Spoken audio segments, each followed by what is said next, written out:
ನೋಡಿ, ಈಗ ರಾಷ್ಟ್ರದ ರಾಜಧಾನಿ ಯಾವ ರೀತಿಯಾಗಿದೆ ಅಂತ ಹೇಳಿದ್ರೆ ಕಂಪ್ಲೀಟ್ ಆಗಿ ಮುಗಿಲು ಮುಟ್ಟಿದ ವಾತಾವರಣ ತರ ಇದೆ. ಆದ್ರೆ ಇದು ಒಳ್ಳೇದಲ್ಲ. ವಿಷಪೂರಿತವಾದಂಥ ಅನಿಲದಿಂದ ಕೂಡ್ಕೊಂಡಿರುವಂಥದ್ದು, ಜನಸಾಮಾನ್ಯರಿಗೂ ಕೂಡ ತೊಂದರೆ ಆಗ್ತಾ ಇದೆ. ಹಾಗಾದ್ರೆ ಇದಕ್ಕೆ ಕಾರಣ ಏನು? ಬನ್ನಿ ವರದಿ ನೋಡೋಣ.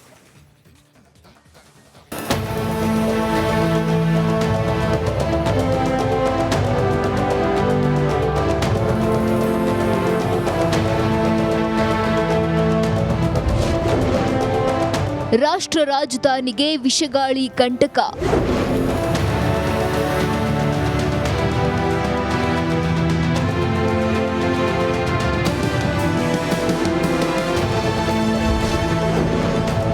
ತಾಪಮಾನ ಕುಸಿತಕ್ಕೆ ಜನ ಕಂಗಾಲು.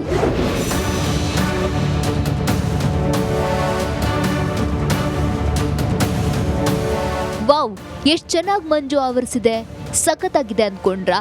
ಹಂಗನ್ಕೊಳಕ್ ಹೋಗ್ಬೇಡಿ ಸ್ವಾಮಿ, ಇದು ಮಂಜಲ್ಲ, ಮಂಜಿನಂತೆ ಭಾಸವಾಗ್ತಿರುವ ವಿಷಗಾಳಿ.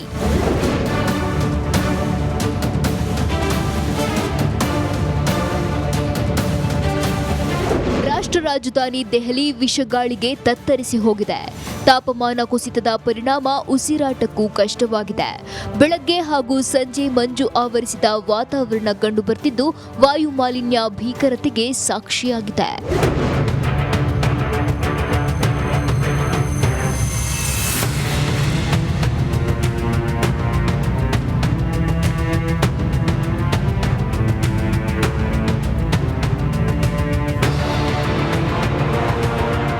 ಕಳೆದ 10 ವರ್ಷಗಳಿಗೆ ಹೋಲಿಸಿದ್ರೆ ಇದೇ ಮೊದಲ ಬಾರಿ ಈ ಸ್ಥಿತಿ ನಿರ್ಮಾಣವಾಗಿದೆ.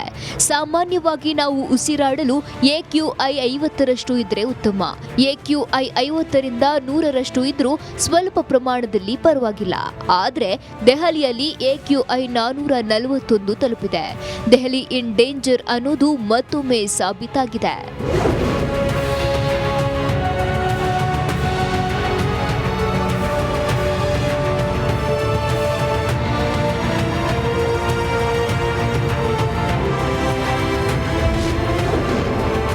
ಜನರು ಉಸಿರಾಡೋದು ಕಷ್ಟ.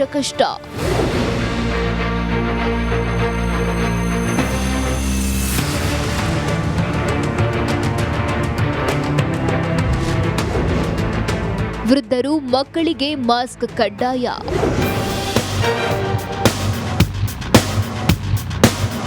ದೆಹಲಿಯ ಜನರಿಗೆ ಮತ್ತೊಮ್ಮೆ ಮಾಸ್ಕ್ ಕಡ್ಡಾಯದ ದೌರ್ಭಾಗ್ಯ ಒದಗಿದೆ. ಶಾಲಾ ಮಕ್ಕಳ ಹಿತದೃಷ್ಟಿಯಿಂದ ಸರ್ಕಾರ ಆನ್ಲೈನ್ ಕ್ಲಾಸ್ ನಡೆಸಲು ಸೂಚಿಸಿದೆ. ನಗರದಲ್ಲಿ ಕಟ್ಟಡ ನಿರ್ಮಾಣಕ್ಕೂ ಬ್ರೇಕ್ ಬೀಳಲಿದೆ.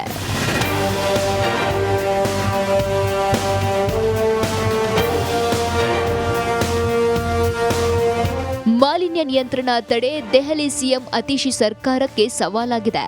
ಕೇಂದ್ರ ಮಾಲಿನ್ಯ ನಿಗಾ ಸಂಸ್ಥೆ 3ನೇ ಹಂತದ ನಿರ್ಬಂಧ ಜಾರಿಗೊಳಿಸಿದೆ. News desk, republic Kannada.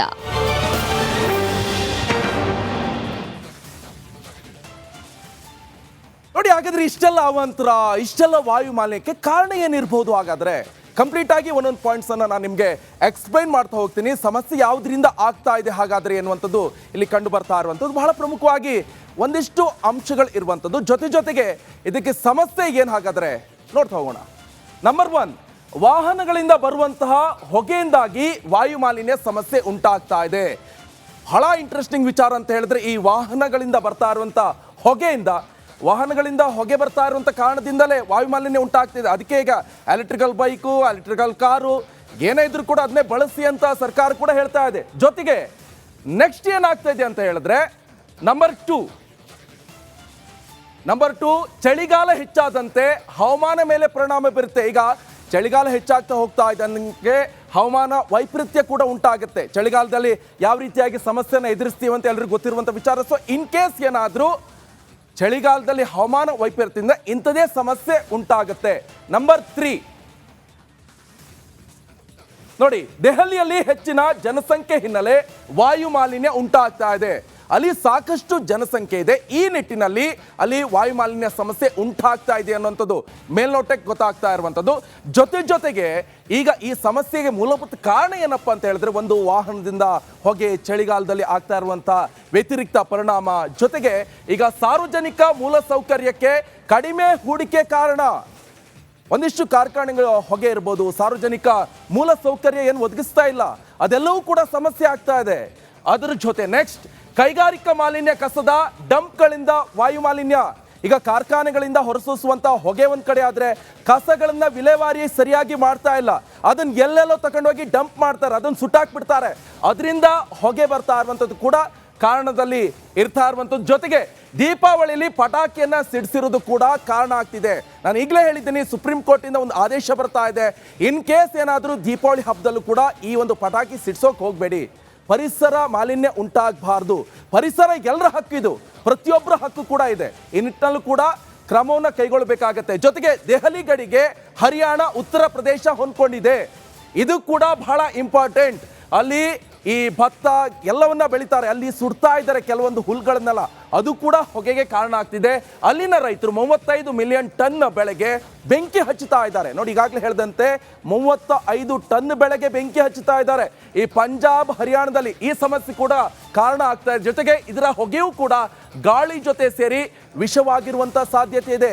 ಇಲ್ಲಿ ಹೋಗ್ತಾ ಇರುವಂತ, ಹೊರಸೂಸ್ತಾ ಇರುವಂತ ಈ ಹೊಗೆ ಗಾಳಿಯ ಜೊತೆ ಸೇರಿ ನಮ್ಮ ಉಸಿರಾಟಕ್ಕೂ ಕೂಡ ತೊಂದರೆ ಆಗ್ತಾ ಇದೆ, ಅದು ಕೂಡ ವಿಷನಿಲವಾಗಿ ಪೂರೈಕೆ ಆಗ್ತದೆ. ಜೊತೆಗೆ ಒಂದು ಬಾರಿ ಉಸಿರಾಡಿದ್ರೆ 200 ಸಿಗರೇಟ್ ಸೇದಿದಷ್ಟು ಸಮ. ನೀವು ಸಿಗರೇಟ್ ಸೇದೋಕೆ ಹೋಗ್ಬೇಕಾಗಿಲ್ಲ, ಒಂದು ಬಾರಿ ದೆಹಲಿಯಲ್ಲಿ ಹೋಗ್ಕೊಂಡು ನೀವೇನಾದ್ರೂ ಉಸಿರಾಟ ಆಡಿದ್ರೆ 200 ಬಾರಿ ಸಿಗರೇಟ್ ಸೇದೋದು, ಎಲ್ಲಿಂದ ಎಲ್ಲಿಗೆ. ಎಸ್, ಇನ್ನು ಇದೇ ವಿಚಾರಕ್ಕೆ ಸಂಬಂಧಪಟ್ಟಂತೆ ಹಾಗಾದ್ರೆ ಈ ಕರ್ತವ್ಯ ಪಥದಲ್ಲಿ ಈಗ ಕೈಗೊಂಡಿರುವಂತ ಕ್ರಮಗಳು ಹೇಗಿದೆ, ಈ ಬಗ್ಗೆ ನಮ್ಮ ಕಲೀಗ್ ದೆಹಲಿ ಪ್ರತಿನಿಧಿ ನಟೇಶ್ ಒಂದು ಪ್ರತ್ಯಕ್ಷ ವರದಿಯನ್ನು ಕೊಟ್ಟಿದ್ದಾರೆ. ಬನ್ನಿ ನೋಡ್ಕೊಂಡು ಬರೋಣ. ರಾಷ್ಟ್ರ ರಾಜಧಾನಿ ನವದೆಹಲಿಯಲ್ಲಿ ವಾಯು ಮಾಲಿನ್ಯದ ಪರಿಣಾಮ ಸಾಕಷ್ಟು ದೊಡ್ಡ ಮಟ್ಟದಲ್ಲಿ ಆಗ್ತಾ ಇದೆ. ಇದಕ್ಕೆ ಬಹಳ ಪ್ರಮುಖವಾಗಿ ವಾಯು ಮಾಲಿನ್ಯದ ಈ ಒಂದು ಪರಿಣಾಮಕ್ಕೆ ಕಾರಣಗಳನ್ನು ನೋಡೋದಕ್ಕಿಂತ ಮೊದಲಿಗೆ ನಾನು ಈಗ ಸದ್ಯಕ್ಕೆ ರಾಷ್ಟ್ರಪತಿ ಭವನದ ಮುಂಭಾಗ, ಅಂದರೆ ಕರ್ತವ್ಯ ಪಥನ ಮುಂಭಾಗದಲ್ಲಿ ಇರ್ತಕ್ಕಂಥದ್ದು. ಇಲ್ಲಿ ನೋಡ್ಬೋದು ನೀವು, ಸಂಪೂರ್ಣವಾಗಿ ಫಾಗ್ ಆವರಿಸಿರ್ತಕ್ಕಂಥದ್ದು, ಅಂದರೆ ಇಲ್ಲಿ ಓಡಾಡೋದಕ್ಕೂ ಕೂಡ ಕಷ್ಟ ಆಗುವಂತಹ ಪರಿಸ್ಥಿತಿ ಇದೀಗ ದೆಹಲಿಯಲ್ಲಿ ಇರ್ತಕ್ಕಂಥದ್ದು. ವಾಯು ಮಾಲಿನ್ಯದ ಪರಿಸ್ಥಿತಿ ಏನಿದೆ, ಈ ಒಂದು ವಾಯು ಮಾಲಿನ್ಯದ ಹದಗೆಟ್ಟಿರುವ ಹಿನ್ನೆಲೆಯಲ್ಲಿ ದೆಹಲಿ ಸಂಪೂರ್ಣವಾಗಿ, ಅಂದರೆ ದೆಹಲಿಯ ಜನರು ಸಂಪೂರ್ಣವಾಗಿ ಕಷ್ಟಪಡುವಂತಹ ಸ್ಥಿತಿ ಉಂಟಾಗಿದೆ ಅಂತಲೇ ಹೇಳ್ಬೋದು. ಯಾಕಂದರೆ ಎಲ್ಲರಿಗೂ ಕೂಡ ಆರೋಗ್ಯದಲ್ಲಿ ವ್ಯತ್ಯಾಸ ಆಗ್ತಾ ಇರ್ತಕ್ಕಂಥದ್ದು, ಜೊತೆಗೆ ಹಿರಿಯರಿರ್ಬೋದು, ಹಾಗೆಯೇ ಚಿಕ್ಕ ಮಕ್ಕಳಿಗಿರ್ಬೋದು, ಎಲ್ಲರಿಗೂ ಕೂಡ ಆರೋಗ್ಯದಲ್ಲಿ ಸಮಸ್ಯೆ ಎದುರಾಗ್ತಾ ಇದೆ. ಇದಕ್ಕೆ ಸಂಬಂಧಪಟ್ಟಂತೆ ಸರ್ಕಾರ ಕೂಡ ಕ್ರಮವನ್ನು ಕೈಗೊಳ್ಳೋದಕ್ಕೆ ಸಾಕಷ್ಟು ಮುನ್ನೆಚ್ಚರಿಕಾ ಕ್ರಮಗಳನ್ನು ಕೂಡ ಕೈಗೊಳ್ತಾ ಇದೆ. ಇದೆಲ್ಲದರ ಜೊತೆಗೆ ಜನರು ಕೂಡ ಸಾಕಷ್ಟು ಕಷ್ಟಪಡ್ತಾ ಇದ್ದಾರೆ ಇಲ್ಲಿ. ಹೀಗಾಗಿ ಇಲ್ಲಿನ ಜನರು ದೆಹಲಿಯನ್ನು ಬಿಟ್ಟು ಹೊರ ರಾಜ್ಯಗಳಿಗೆ ತೆರಳುವಂತಹ ಕೆಲಸವನ್ನು ಕೂಡ ಮಾಡ್ತಾ ಇದ್ದಾರೆ. ಯಾಕಂದರೆ ಇಲ್ಲಿನ ಅಡ್ಡ ಪರಿಣಾಮಗಳು, ಅಂದರೆ ವಾಯು ಮಾಲಿನ್ಯದಿಂದ ಸಾಕಷ್ಟು ಅಡ್ಡ ಪರಿಣಾಮಗಳಾಗ್ತಾ ಇದೆ, ಆರೋಗ್ಯದಲ್ಲಿ ವ್ಯತ್ಯಾಸಗಳಾಗ್ತಾ ಇದೆ. ಇಲ್ಲಿ ಹಾಸ್ಪಿಟಲ್ಗಳು ಕೂಡ ಇದೆ, ಹಾಸ್ಪಿಟಲ್ಗೆ ಸಾಕಷ್ಟು ಜನರ ಸಂಖ್ಯೆ, ರೋಗಿಗಳ ಸಂಖ್ಯೆ ಹೆಚ್ಚಾಗ್ತಾ ಇದೆ. ಹಾಗಾಗಿ ಎಲ್ಲರೂ ಕೂಡ ರಾಜ್ಯದಿಂದ ಹೊರಗಡೆ ಹೋಗೋದಕ್ಕೆ ಎಲ್ಲ ಪ್ರಯತ್ನಗಳನ್ನು ಕೂಡ ಮಾಡ್ತಾ ಇರುವಂಥದ್ದು. Camera person Anoop